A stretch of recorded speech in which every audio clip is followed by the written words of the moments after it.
morning, everybody, and welcome to Rise Up Voices from the Frontlines.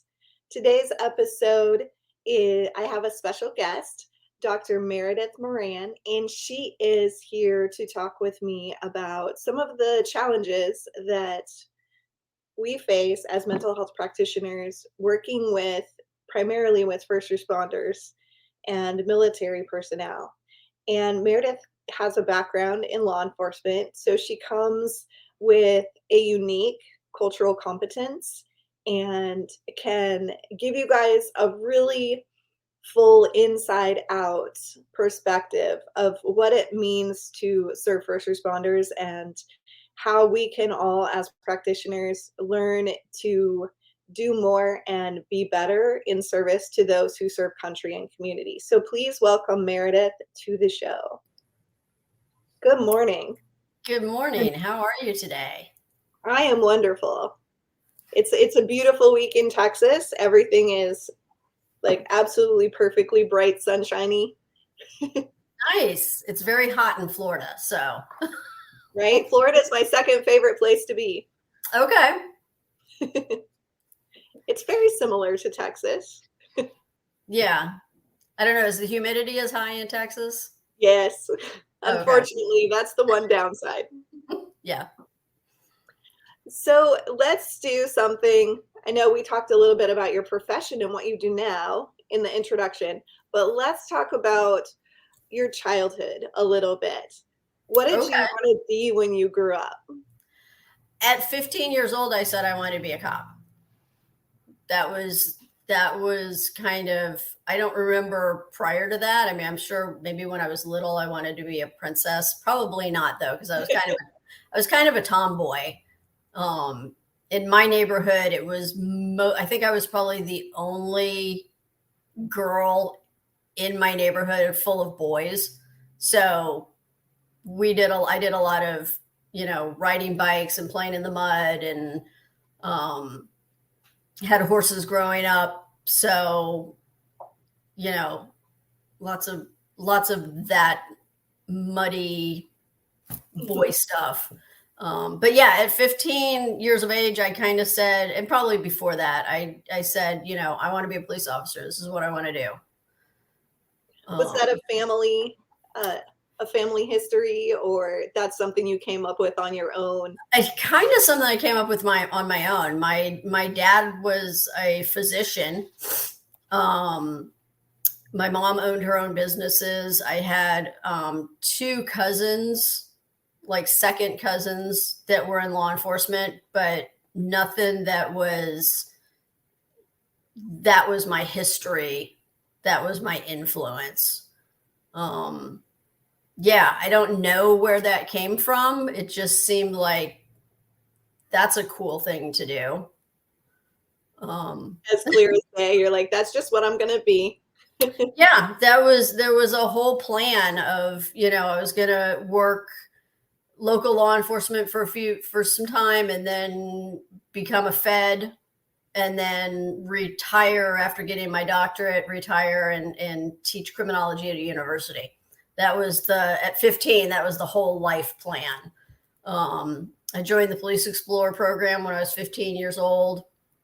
I did that till I was 21. And yeah, that was the plan. That's amazing, because most of the police officers that I talk to, they're challenged by the what comes next. They don't see what happens after police work. It's not something they considered an ending of. So that you went in with that predisposition that this is a pathway to get to this other place. Yeah. Extremely healthy. Yeah. I mean, clearly it didn't work that way. Because mental health counselor was never in the equation. So clearly the plan, I always say that, when you make a plan, be careful, because the universe is going to laugh at you and go, yeah, we're not going to do that. Yeah, there's I run in a lot of circles with coaches and counselors, and there's a lot of talk about the law of attraction and some of that. And I'm a science-based person, so for me, I will always come to those arguments with, it's not some magic woo-woo thing. It's you're setting a focus and an intention, and you're making a goal, and you're taking action towards that goal. So Mhm. uh, that's my idea of what law of attraction looks like. So the end game changes, but you're always taking action towards something that improves yourself and takes you in the direction you desire to go, right? Yeah, I can see that. I don't know that I don't know that that's necessarily how I ended up here. It was more of some things that derailed. But yes, because of the derailments, I ended up on a different path, and I'm happy to be where I'm at. Right? We make our decisions based on what we know in the moment. Mm-hmm. Yeah, New knowledge makes new goals. yeah. What was your experience of working in law enforcement? So, like I said, I was a police explorer for a number of years, and then I went off to college and got my bachelor's degree. Um, and then when I came back, I ended up getting hired back with the original department that I was a police explorer with. They sent me through the police academy, and then I worked patrol for 6.5 years, and it was a great experience. Um, when I came back to the agency, I came back knowing people already.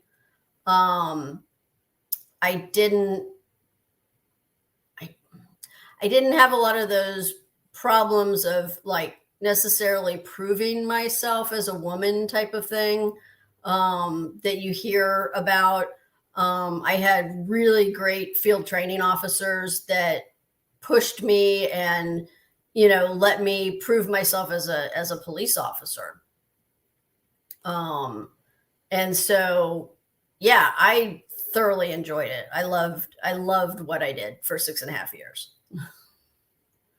So if I'm hearing you correctly, in your experience, you didn't have that lower the standards for me kind of ideology in your department, that your expectations were lower than others, and that kind of set you apart, and you had to prove yourself that you could actually do what other people could do because the expectations weren't there of Yeah, you. I think the expectation was, can this individual do the job? Right. I distinctly remember our pepper spray training, because that's when pepper spray was just starting to come out. And so there were 4 of us in my recruit class, and it was optional. And so I remember, yeah, I took the hit of pepper spray, and there was one guy who didn't. And that was very telling about kind of where his career went, and how people thought about him. And it was a big event. Like, the recruits are getting the rookies are getting pepper sprayed, so everybody came out of the building to watch. Right. That um, is a test of your mental game. Like, yeah, that is literally to prove what are you willing to do. yeah, and that was a big deal. And I remember that we only had one hose for some reason, and I couldn't find the hose. And then somebody had the hose, and I was like, if I could see you, I'm going to fight you for the hose, type of thing. But yeah, it was, I think, in a lot of people's minds, there was like, okay, the rookies that are willing to do that are going to step up. Right. Right. They're willing to do whatever it takes. Yeah, we didn't have tasers back then. Only sergeants had tasers back then, so I didn't have to do that. So, but I do remember when my husband went through taser training, when they first got tasers. At that point in time, I was with the police academy, so I knew a lot of his trainers at his agencies, and he was like, I'm not doing that. I'm not taking the ride. And one of the trainers was like, oh, well, your wife would. And I was like, absolutely not. I wouldn't do that. No. I'll take a hit of pepper spray any day, but I'm not doing that. So Oh, that's funny. That's I so have funny. my limits. So you were married to a law enforcement officer as well. Mm-hmm. Yeah. So when I 6.5 years into my law enforcement career, I developed pretty severe test anxiety, and I couldn't qualify with my firearm. I'm not somebody who has ever been a natural shooter. It's always been something I've had to work at. And I just, the more we went through that process of me trying and not qualifying and getting sent to the psychiatrist who, he was like, this is test anxiety in a real situation. I have no doubt that she's going to perform, but this is test anxiety. But the more I went through that, the more self-doubt there was about all of these other areas of law enforcement and my confidence in the job. So I ended up resigning my position. My department was great. I had been a dispatcher previously, and they had said, we'll put you into dispatch and let you work there. And when you qualify, we'll put you right back on the road. And I just, at that point, I was so in my head about everything that I was like, nah, I got to move on. And then I ended up teaching at our police academy. So I got a faculty job at down here, our police academies, for the most part, are run by the junior colleges. So I got a job there and became a reserve deputy and got through the qualification process, all of that. It was during that time that I met my husband, and he is a deputy sheriff. So, or I met the man who would become my husband. Well, that's a really interesting topic to talk about too, is that I've been working with first responders for almost 20 years, and I feel like the best marriages are those that have first responders that pair up. And it doesn't really matter if it's an EMT that's working with a law enforcement officer or a firefighter that's married to a law enforcement officer, but there's a cultural understanding of the stress and the experiences, and they know how to communicate to each other naturally because they're in the family. Like, there's this language and culture, and I mean, we say culture, but that's people that are outside don't really understand that it permeates every aspect of their lives. So did you guys feel that it was easy to talk to each other and to get through the stresses of the day in your relationship? It was. So when I first started in law enforcement, when I first became a police officer, I made a pact with myself. I said, I'm not going to date cops. I'm not going to marry cops. I'm not going to do that. And then I tried dating in the civilian world, and, I would kind of painting a broad swath. I would run into two types of men, and it was either those guys who would be like, oh, you're a cop and you can kick my ass. Or those guys who'd be like, do you got handcuffs? Right. Wink, wink, nudge, nudge. And I'm like, I'm not doing this. These people don't have a clue what I'm going through. And so, yeah, that's, my husband and I bonded over tattoos. And then it kind of moved on from there. Now I will say that at, 18 years in, we are separated now, pending a divorce, but that's because we kind of have drifted into, with me becoming a mental health counselor, we've kind of drifted apart in that sense into kind of different areas of language and stuff like that. But yeah, that was initially the attraction. I mean, it was actually the day I met him, we were in service training, and of course we had to qualify on the firearm, and I was struggling with it. And he ended up hanging out after everybody left, waited for me, and then we ended up talking on the phone for actually I think we went out to dinner that night,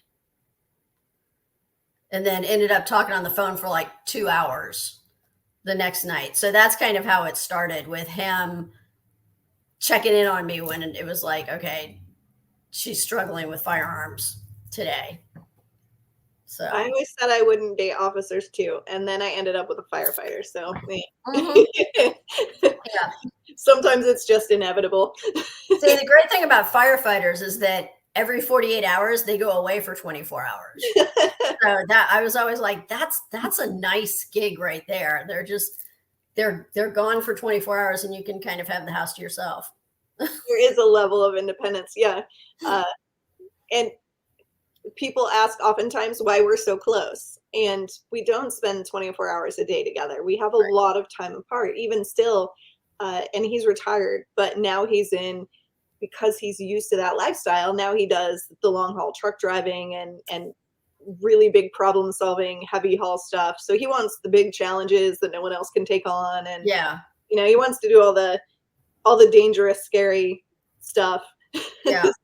He's still the same exact person, that risk taker. Give me all the challenges, give me the hard stuff. Right. But he still has all of that time away from home, where that's what suits his lifestyle. Yeah. So, And that's when we first got married, my husband was on midnight shift and I was working day shift. And yeah, I would say that it's great because 5 days out of the week I got the bed all to myself. That's when they still worked eights. And I was like, yeah, 5 days out of the week I can starfish and have the bed all to myself. and then At when night. we're home, you can love, you can I'm give them all sorry? the attention and affection and all that good stuff. Yeah.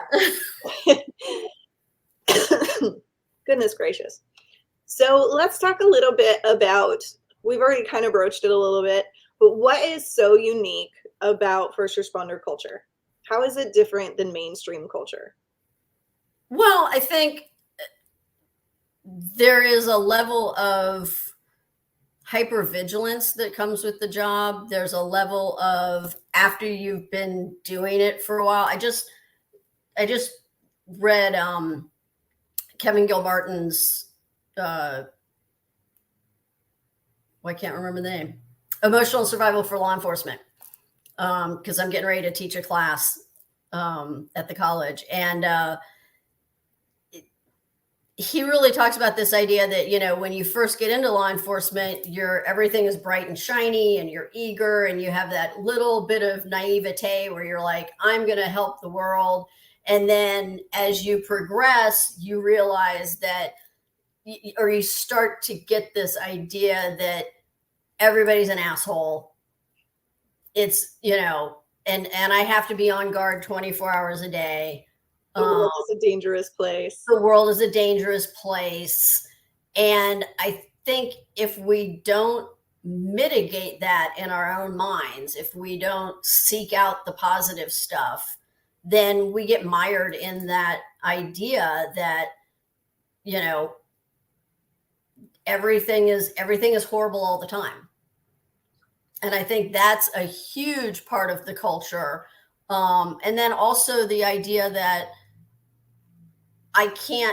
the stigma of mental health, and we don't talk about this stuff. We don't, and I think that's getting better, but there's that stigma of the world is a horrible place and I just have to suck it up and deal with it. There's no place for me to offload this, so I'm just going to shove it down until it explodes into something that is not good. Right. And we talk a lot about the symptoms of post-traumatic stress disorder, or, occupational traumatic stress from the disordered perspective. But there's a lot of symptoms that come into play long before diagnostic criteria are met. So what are the warning signs that people can look for super early on that might suggest that they're not coping with the stress of their work environment as well as they could be? Well, I like to look at acute stress disorder versus PTS, and I'm moving toward PTSI, post-traumatic stress injury, just from the standpoint of when we say disorder, especially with first responders, that word has a connotation of, I can't get rid of this. Right. But when we talk about post-traumatic stress injury, this is an injury that has come with what you do. and we can heal that. But I think we also have to look at this idea of acute stress disorder and some of those early warning signs of, am I starting to isolate a little bit from my friends and family? Do I have friends outside of the job? We become this insulated thing where the only people we associate with are other cops. And that just perpetuates the cycle of trauma and stress, because what do? We tell war stories. And we do that over and over and over again. And so we're never out of that. So, am I starting to isolate away from people? Am I looking over my shoulder a lot more? Am I starting to be more irritable? And sometimes it's also listening to the people in our lives who care about us, because we may not see it, but they see the changes. Right. How's my sleep? Am I getting decent sleep? All of that stuff that comes before that starts to build up to, okay, now this is a major problem. We talk a lot about drugs and alcohol, Mm-hmm. but we also tend to ignore some of those other elements that can come into play. Risk taking, pornography addiction, spending, like how responsible are we being with our money? There's like all these different additional elements that we don't talk about, because those make it really easy to make personal judgments about people. So in your experience, what other signs might you notice? What other behavioral things might pop up that are less commonly understood?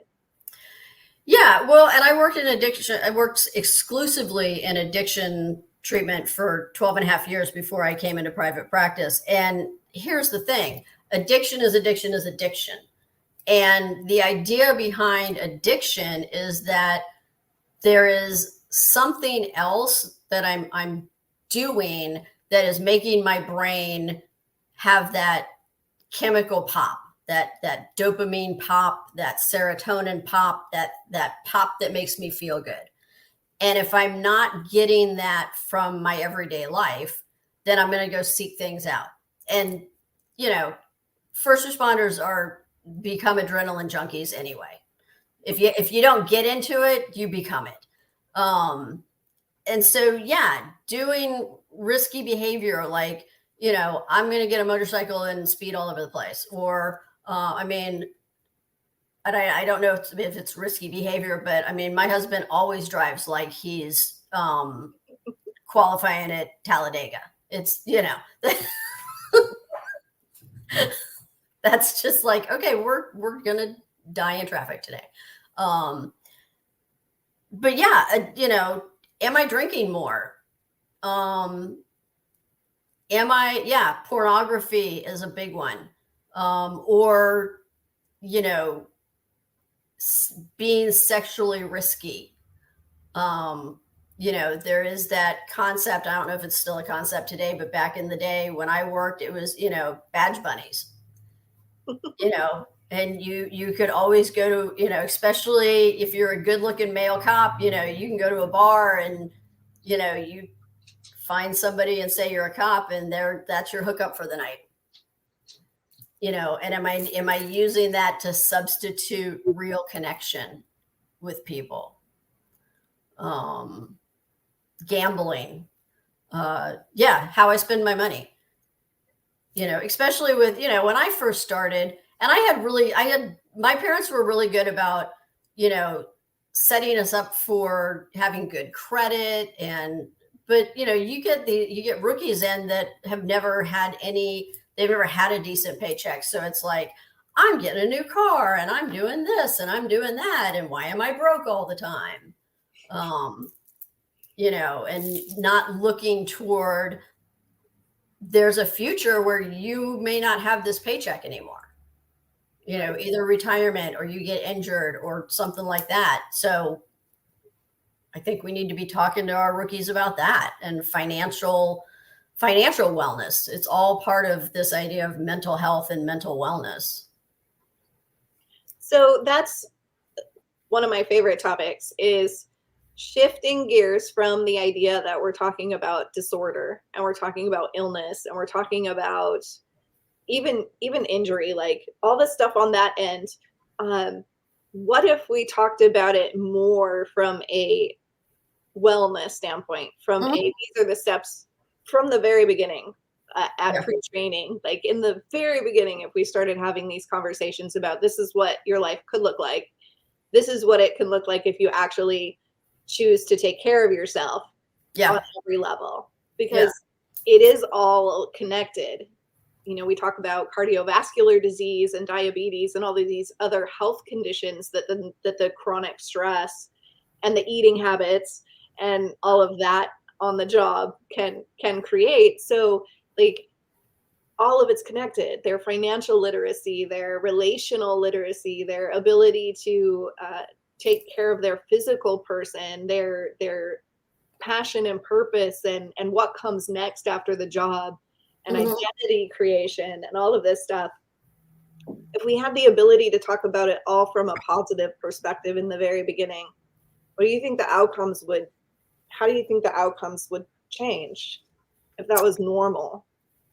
Well, I think that's the big point, is normalizing. Normalizing this idea that, while this is a great career and you're going to have a lot of fun and you're going to help people, you're also going to see some stuff that your brain isn't meant to see on a regular basis. And we have to take care of ourselves.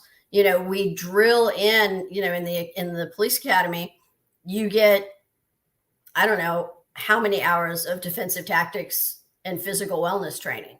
When I went through the police academy, we had defensive tactics almost every morning, and we ran before we did that. And so it's drilled into recruits that you got to keep yourself physically well. I think my husband had posters in his gym that's, the picture of the convict in the jail lifting weights, and they're like, he's working out, you should be too. That idea. But we don't talk about, when I taught at the academy, they got 4 hours of stress awareness and resolution. And it was like, these are stressors, and this is things to watch out for. And it wasn't something where we said, hey, you got to take care of your brain too, because your brain and your body are that meshes together. Right. Yeah. And we never talked about financial awareness. No. Never talked about, hey, what do you do with your money? Right. But yeah, I think if we talked about it from the standpoint of, yes, there are bad things that might happen, but this is how you prevent them. This is how you maintain a healthy body and a healthy mind. Then I think that there might be a little more buy-in to it. But also putting it in language that first responders understand. I don't necessarily talk about 4-count breathing. I talk about tactical breathing, right? Combat breathing. Because if we put tactical or combat in front of anything, cops are going to pay attention to it. Well, and the funny thing about breathing is, oftentimes I have people, it's one of the first things that you got to teach people, of course, and they're very adverse to it. They have this idea that, well, I don't meditate. Well, it's not meditation. We just need to get your nervous system on board with the same thing that your mind's on board with. You got to get your body in sync. Yeah. So if you were holding a rifle and you're, sharpshooter, you're expecting to hit your target. What are you doing first? You breathe. have to calm your breathing. You have to calm your nervous system. You got to keep from shaking, right? These things make you function better. Right. They'll make you hit your mark. They'll make you, get those awards. Yeah. If you want to be good at your job, you have to practice your techniques the same way. It's exactly the same process. It's fine-tuning your system to work efficiently and effectively when those demands are high. Mm-hmm. And then how to come back when those demands are not high so that you can reset and turn things off, right? Right. And when I talk to, usually when I'm in a session with a client, obviously the first session is, hey, let's get to know you and why you're here. But my second session is usually psychoeducation about how our brains are wired, how that wiring changes with trauma, with anxiety, with the stuff and it's very science-based. Obviously, if we come at first responders with this woo-woo mentality, you're going to shut them right down. But I'm very science-based, that this is how neurotransmitters work. And this is what happens when we experience something and that gets locked into our emotional memory. And then when we experience something similar, our brain goes to that Rolodex and pulls out, hey, this looks like that, so I have to react the same. And then I tie it into something that we do. I talk about, tap rack drills. You go to firearms training every year, you do 1,000 tap rack drills so that you don't even have to think about if my gun malfunctions, it's automatic how I fix that. And I tie that into, this is what your brain does under stress, is it pulls from that emotional memory and reacts, because the frontal lobe, the thinking brain, isn't involved in any of that. And then I have people who sit back in the chair and go, okay, so I'm not crazy. Right. It's like, no, your brain's overstimulated. We can fix this. This is not an issue. Right. I love that you mentioned that the mechanical aspect of working with first responders, because one of the first things I recognize shifting, I used to do a lot of work with victims of human trafficking and domestic violence, which was very heavily female oriented. Mm-hmm. And working with a lot of women who've suffered, extensive previous trauma and are not in the trauma now, and are like, those are very different perspectives. And you could say to women in that circumstance, you could tell them that the tools and resources, and they didn't care why. They didn't need to know what it was doing for them. They just needed to know that they felt better or they felt more calm. Where with first responders, they don't like tools and resources, generally broad sweeping terms here, but they don't like tools and resources if they don't have a why that makes sense to them. It has to be worth their time and energy and effort, and there has to be a known outcome. Right. Like, this is the mechanics of how this works. If you do this, this is what will happen. And then they're like, okay, I can do that, even if it feels awkward and uncomfortable and weird at first. Exactly. If there's a reason for it and a mechanical explanation, they're usually okay with it. And it's just a different way of presenting it and packaging it, and different language. Mm-hmm. Exactly. And that first session is always, this is the mechanics of your brain. And then I can move into, now what we want to do is we want to figure out how to shift from this emotional brain that's always on to this thinking brain that we need to have on. And then I can move into breathing and relaxation. We're going to start with those two things. If we relax our body, thinking emotional brain doesn't feel like there's any danger around, it goes to sleep. We can be in thinking brain. If we breathe in a certain way, emotion, and I will say, when our body is tense, emotional brain takes that as a sign that there's danger. If I'm hyperventilating, emotional brain takes that as a sign as there's danger, because that's what happens during fight or flight.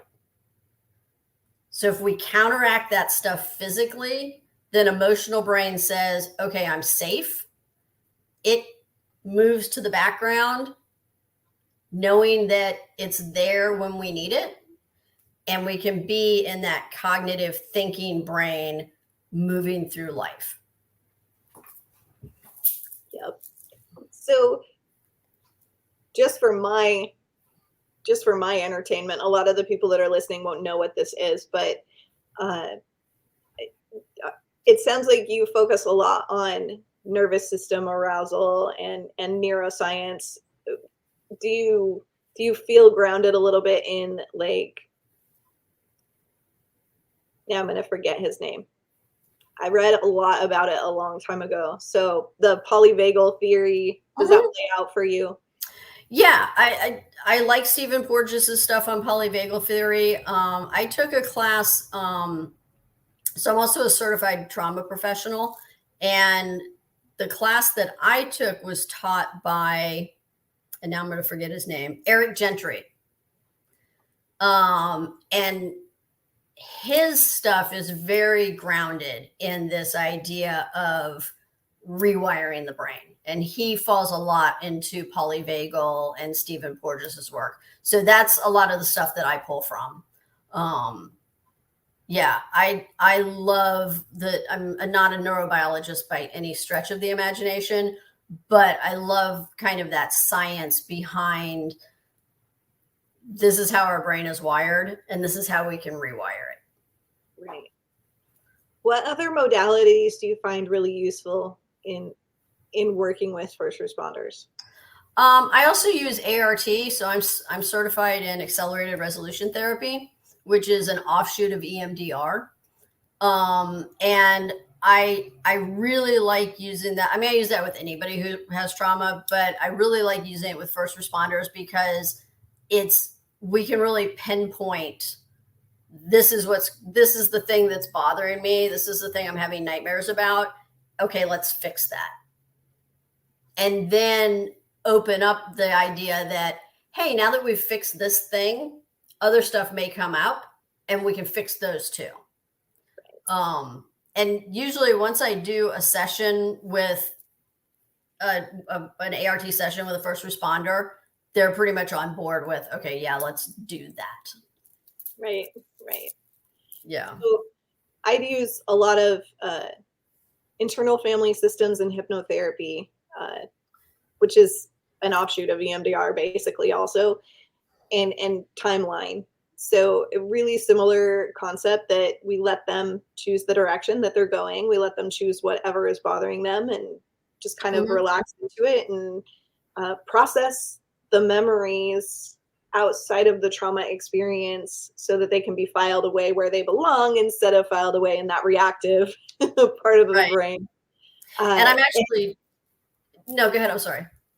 It's so amazing to watch how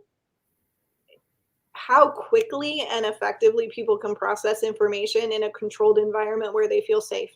And it's getting to that place where people feel safe is our biggest challenge, I think, as practitioners. And that's probably the biggest importance of that that cultural competency piece is can you connect with the first responder lifestyle, and do they feel safe with you? And if you're not of the lifestyle, you have a lot more work to do to bridge that gap and to create that sense of safety for them. Some people just naturally are perfect at it, even if they have no experience. Unfortunately, there's a lot of people who have no skill in that area. And, we both have had experiences with clients who come in and they're like, I had the worst experience with a therapist. They didn't understand me. We couldn't connect. We weren't on the same page. Even some who have said like horrific things that should never be said, or therapists that cry when their clients tell them, about this experience that they've had. So what are you noticing in the therapy environment that your clients are coming to you with their experiences that were less than positive? And in what ways can we do better to help train people who are not of the lifestyle? I have heard every single one of those stories. I have heard the therapist cried when I told her about this, and then I had to now become the caretaker. I had a firefighter once who was dealing with burnout, and he had like 5 years to retirement, and his previous therapist said, well, you should probably just quit your job and find something else to do. No. So yeah, I think that for me, I mean, I had a client recently who said to me, I'm glad I found you and that you have the experience that you have, because I wouldn't talk to anybody else. I've had other experiences, and and I have first responders who come into my office and they'll drop an F-bomb and be like, oh God, so I'm sorry. I'm like, don't worry about that with me, dude. That's my favorite word in the English language. You speak your speak. I'm with you all the way. But I think it's, if somebody wants to, again, I have that unique opportunity in that I worked in the job, I married into the job. I've been around cops since I was 15 years old. I pretty much grew up in the police department as a teenager. I think for somebody who doesn't have that experience, going out and doing ride-alongs, get out in the community and talk to your local agencies and say, hey, can I ride along with an officer and see what's going on? Down here, in fact, 2 weeks ago, I just did it. Hillsborough County Fire Department does a 1-day clinician training that is an immersive. So the first half of the day is classroom, talking about culture, talking about, all the things firefighter. And then the second half of the day, you break into teams and you do different exercises. One of the exercises, they put us in full bunker gear with an air pack, and we had to go into the smokehouse. Luckily, they didn't smoke us out, so that was good. But we had to crawl in the smokehouse, find a body, and carry it out. And then go from that to a CPR location where it's like, okay, now you've just done that for 3 hours in bunker gear, and now you got to do CPR on a guy for 20 minutes, and kind of really immersing people into this idea of this is what it looks like on a daily basis. Yeah. And, kind of getting the brain to think about, oh yeah, so I was in bunker gear for 15 minutes and I was sweaty and uncomfortable and couldn't breathe well and felt off balance. And these guys are doing that for 2 to 3 hours on a fire. And then maybe I have to then transition into a rescue position where now I have to do CPR on somebody, or I finish that fire call. I don't even get to go back to the house and change and shower. I go straight to a medical call where now I have to transition to life-saving BLS or ALS stuff while I'm still got fire on me. And it was a great training, even for somebody like me who I hung out at my firehouses when I was a cop. I would take them ice cream and they would feed me on occasion. It was always fun. And I always taught my recruits, be nice to your firefighters, because when you're hanging upside down in a ditch after you flipped your cruiser, they're the ones that are coming to save you. So be very nice to your firefighters and your paramedics. But even for me, it was an eye-opening experience. Yeah. So immerse yourself in any way that you can, practically, and not getting in the way and not being a pain in the butt. Right. But there are a lot of citizens academies and there are emergency rooms that will let you volunteer. And I'll tell you what, clean up a trauma bay after a major incident and you will think differently. Like there's moments that you can experience that will connect you to the lifestyle, to having an understanding of what it truly means to be immersed in the first responder world. And Right. like you, I have a unique experience where, I started in an emergency room. I got to work right next to law enforcement officers. I'm law enforcement adjacent because I'm a civilian investigator, but uh, just working back to back with people who are, running out to go do a domestic violence call, and then they're coming back to do something else, and Mhm. and then cleaning up an accident scene where they've lost a 2-year-old, and they just immediately change gears, and Yep. knowing that these people have the mental capacity to literally respond to the problem solving ability is so extensive and so well trained, but the emotional side of them is so neglected oftentimes, that like they can solve a problem in 2 seconds flat, but they don't have a feeling about that problem. They're Right. so rapid to respond that they don't connect to their own somatic experience. They're not in their bodies, they're in their heads. And having to retrain people to connect into their bodies again and into their emotions again, it's extraordinary work, and they're extraordinary people, but it takes a unique set of life experiences to understand Mhm. and to truly connect. Yeah. So I And I wish think, there were more people like us out there. yeah. There are some, Well, but more, so many more. so many more. Well, and I think one of the things that you said about going out and observing without getting in the way.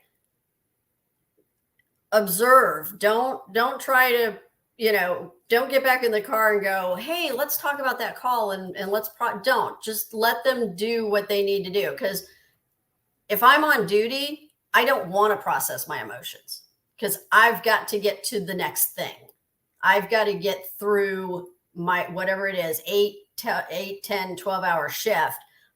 The in that moment, yeah, I got to shove all that stuff down. I don't have time to process. I can't be an emotional wreck. But I think then making sure that people have tools, and people have trusted tools. So, do you have a peer support team at your agency that you trust? Do you have, my first responders, I tell them, hey, if you need something in between sessions, shoot me a text. I will get back to you when I can. They understand my schedule, but yeah, shoot me a text and we'll talk. Um, so That's another good point about working with first responders. The standard boundaries of therapy, the general consensus of we have our session and then we never talk again until the next session, is not realistic in the first responder world. no, and I think some of the other standard boundaries of, self-disclosure. You never self-disclose. You know what? I self-disclose all the time with my first responders. I talk about medication management. I talk about how I've been on medication for years because of my depression, and this is what medication does for me. Because if I want to introduce medication to somebody, there's that stigma for first responders that no, I can't do that. So Right. I am open about a lot of my self-disclosure. I'll talk about, if it comes up, yeah, this is why I left the department. This was some of the stuff I struggled with.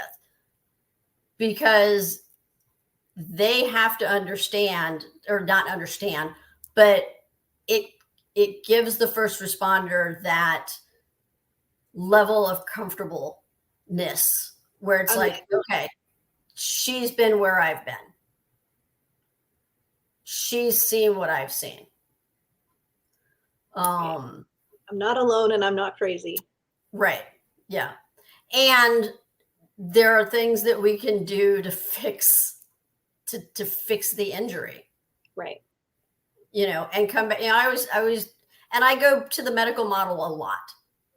When I talk about medication, I go to a medical model. I go, hey, you know what? If you have heart disease, you're going to take a pill for the rest of your life in order to keep your heart working. Why are we so stigmatized about I have anxiety or I have depression And this pill is going to help balance my brain so that I'm not dealing with that. And nobody has to know.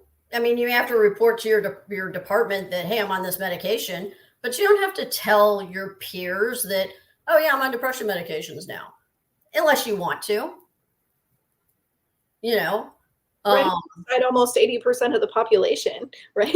Right. Yeah. Yeah. So yeah, I had somebody come to me. She's not a first responder, but yeah, talking about she's got diagnosed with adult ADHD.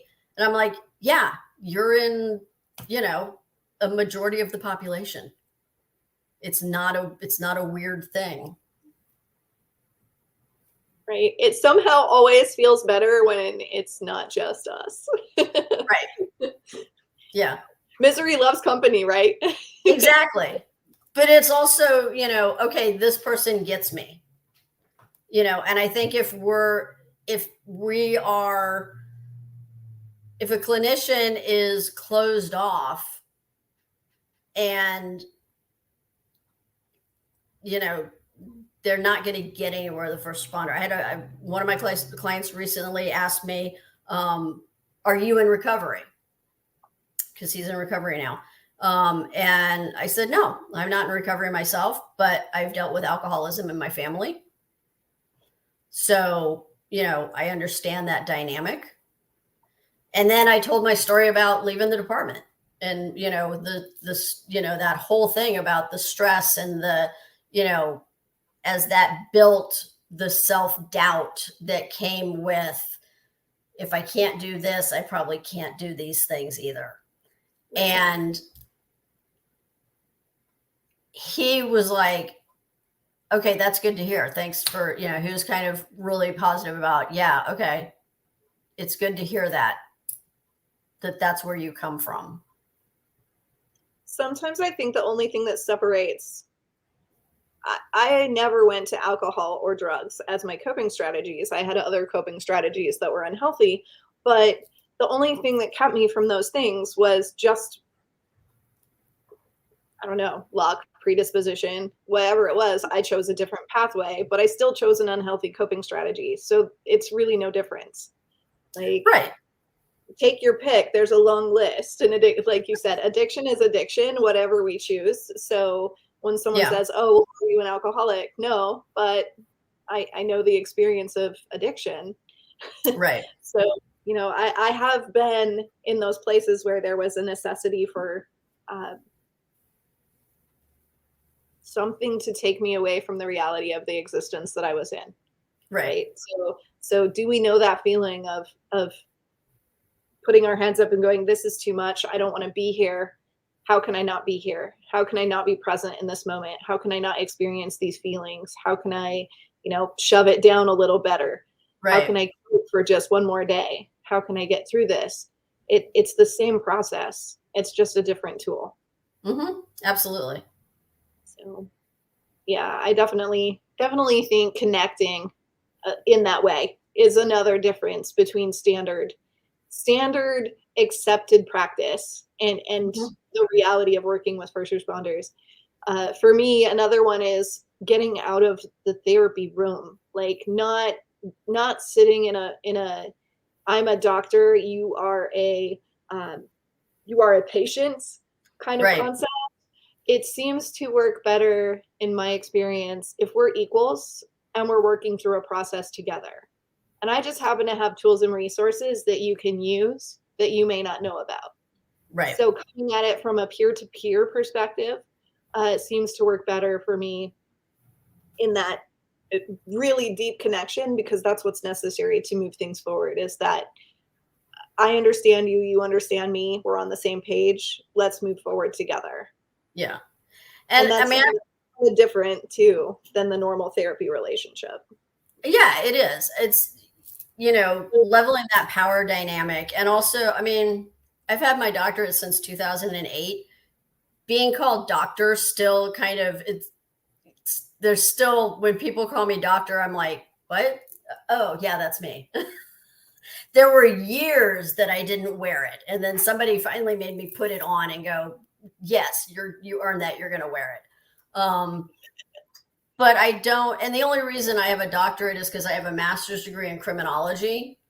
And then when I started with the college, I was faculty. So they were like, well, you should get a doctorate because that's how you grow as faculty. I'm like, okay, I'll do that.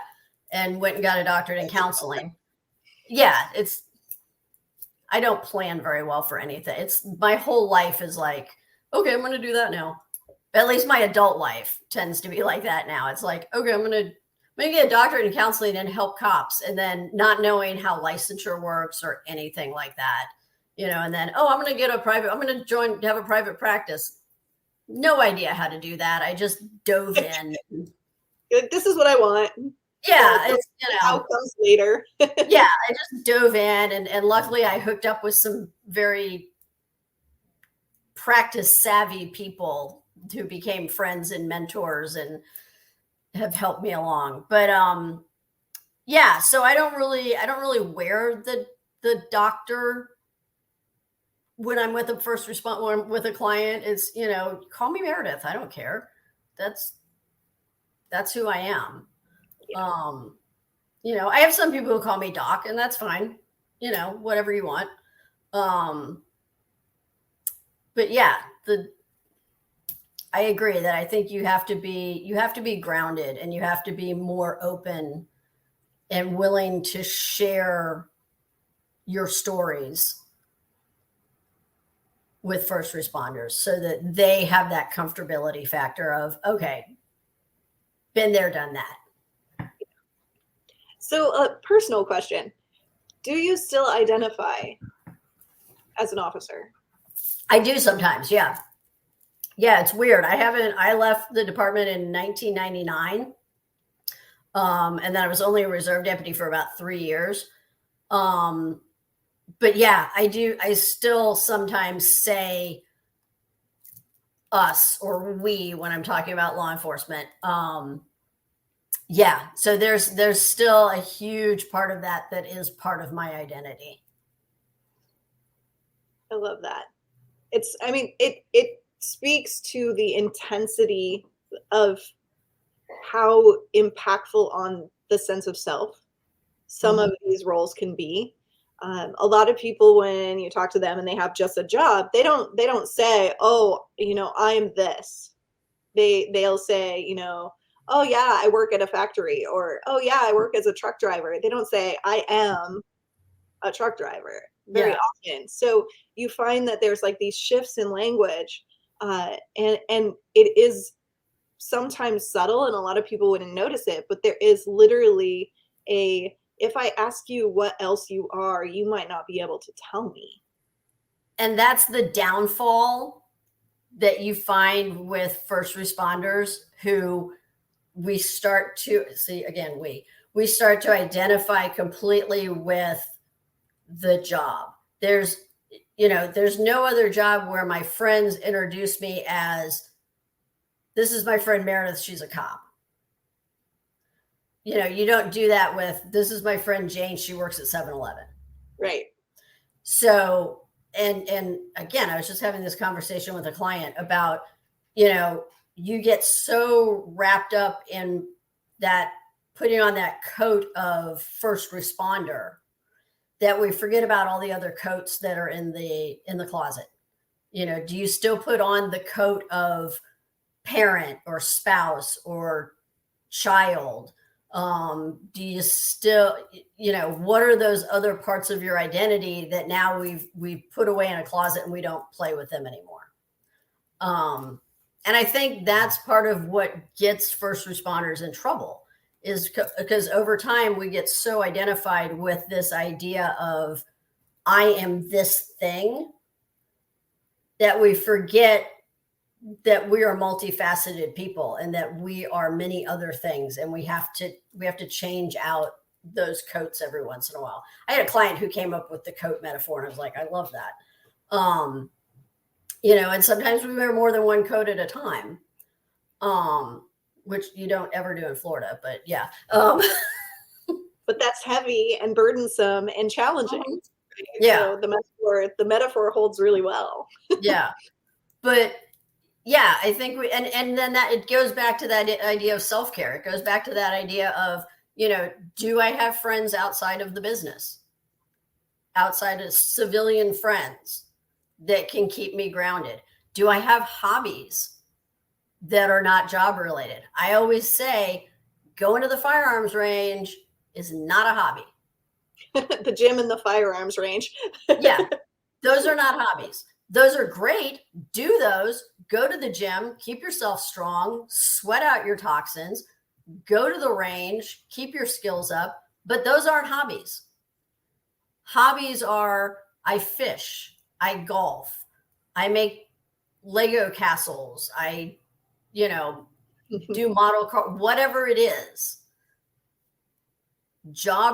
Things that assist you in your job are not hobbies. And we need hobbies outside of do what? It's still job focused. It's still job focused. Yeah. I mean, do those things. I love it. Go to the range, go to the gym, love it. Do that stuff, but get hobbies that aren't job focused.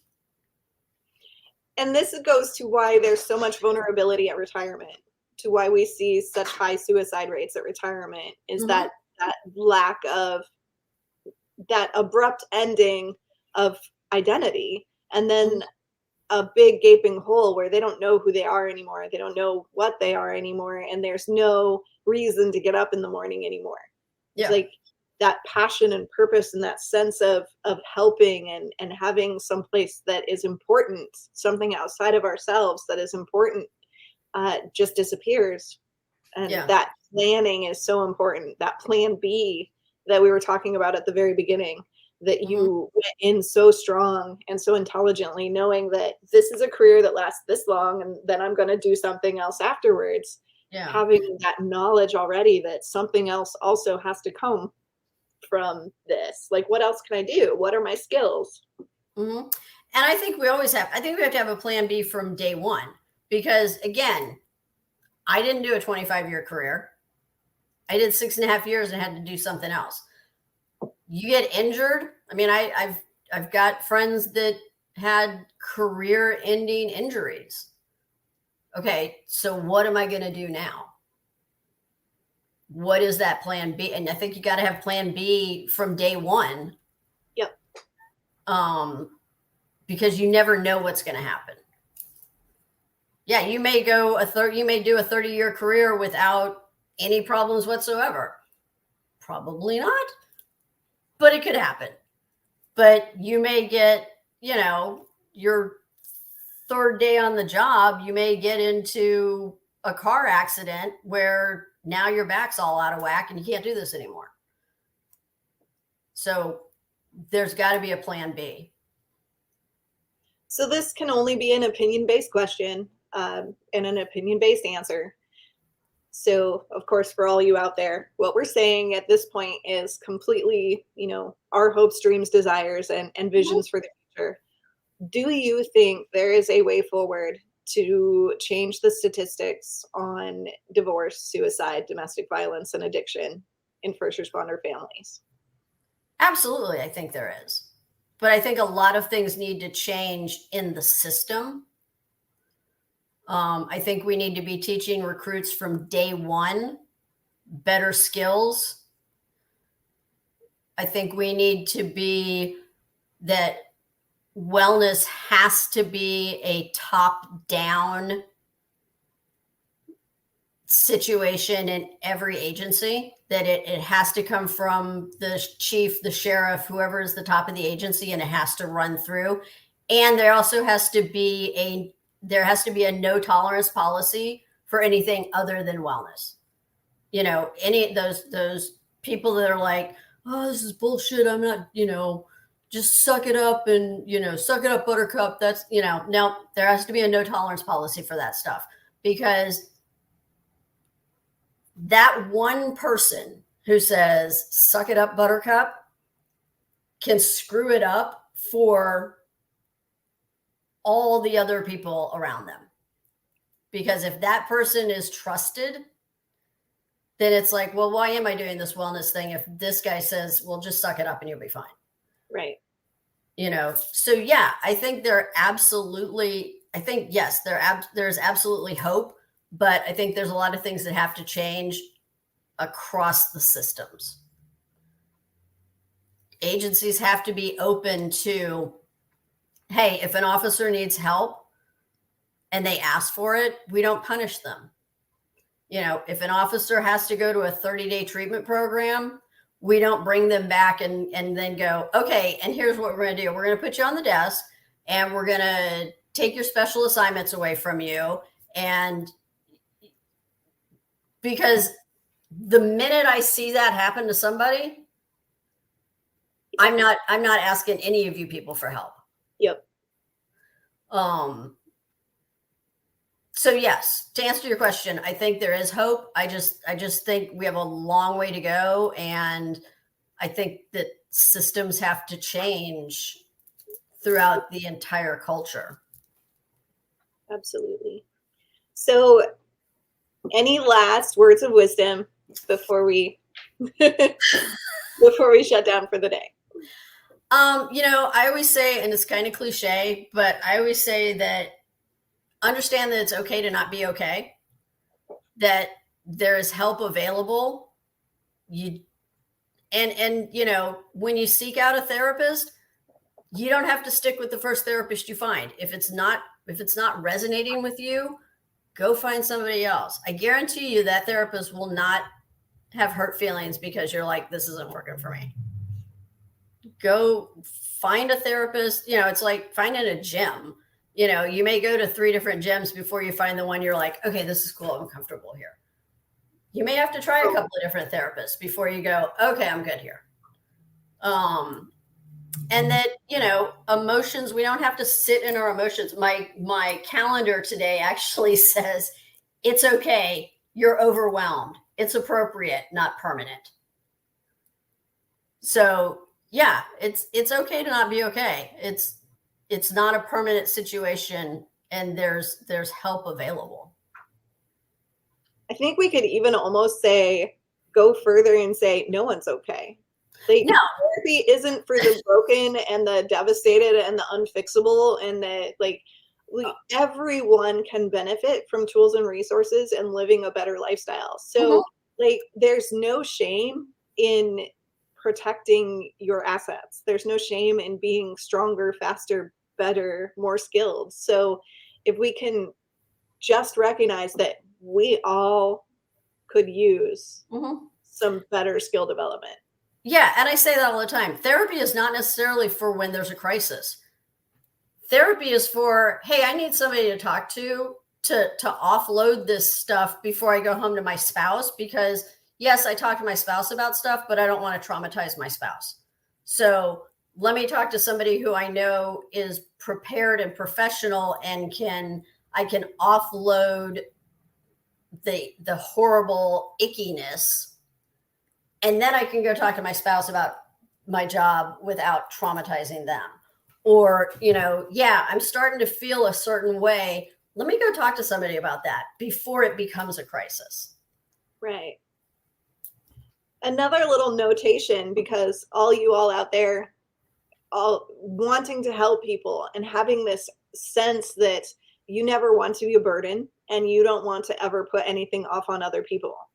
We are trained to take what you have to give us. We know how to put it down, and we have resources in place so that we are not burdened by whatever you say. There's nothing you can bring to us if we are doing what keeps us healthy.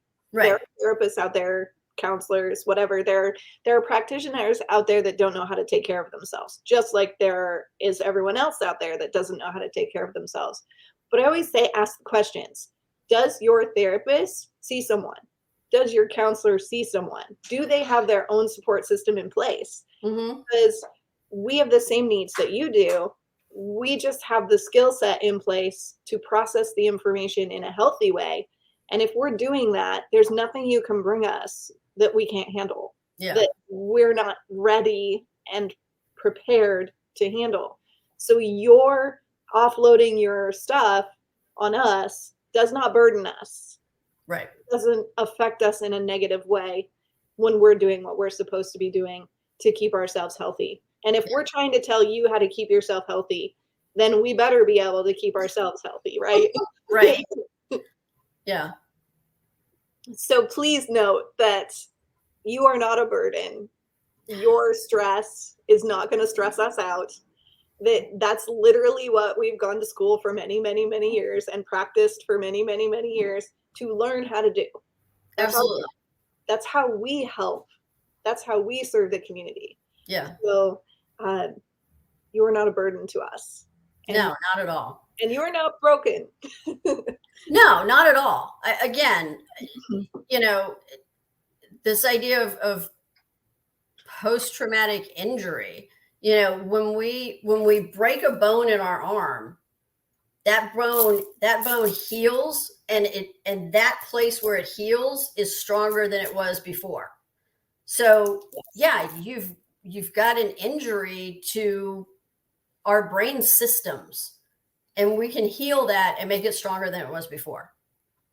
But I also tell first responders, you know, try to find a culturally competent therapist, because yes, there are a lot of people out there who are very good at what they do, but they aren't used to, hey, I had to scrape this body up off the ground yesterday, and you know, all of that. So yeah, try to find somebody culturally competent. Right. Find somebody that signed up for that work. Right. Yes. Yes. Awesome. Thank you so much for being with us today. How can people connect with you if they would like to work with you? Absolutely. So I'm only licensed in the state of Florida, but I can see anybody in the state of Florida. I do telehealth. So if you're in the state of Florida, you can connect with me. I'll see you. My website is www.flwellness.org. So it's Frontline. If you just type in Frontline, 2 words, wellness, you'll find me. People can also call me on my cell phone, 727-316-0798. And I will put you, when we get our resource list on our website, I will put you as a vetted resource. Sounds good. For first responders. Because obviously you're very knowledgeable and you're very prepared to handle our first responder population. So I will list you there as a resource for our people. And please, if you would like to reach out to one of us, I will put the links at the bottom of this podcast. If you're not in Florida and you need a little help, please reach out to Battle to Be or one of the other resources that we have listed. We've talked to 147 different practitioners on this podcast. So awesome. There are people out there for you, no matter where you are, and people that understand you. So if you've seen someone and it's not working for you, don't give up. There is someone out there for you. There is resources out there for you, and you can get the help that you need and the support that you need that feels comfortable and appropriate to you, no matter what your experiences are. So again, please reach out to one of us if you need to, and I will put all of the links so that you can easily find us. Thank you so much for being here with us today. Thank you so much for having me, Krista. Thank you so much for being with us today on this episode of Rise Up Voices from the Frontlines, and have an amazing week, and I will see you next week. If you love this podcast and want to support it, please go to battle2be.org, BATTLE, the number 2, BE.org, and you can make a donation or click the support this podcast button wherever you watch this podcast.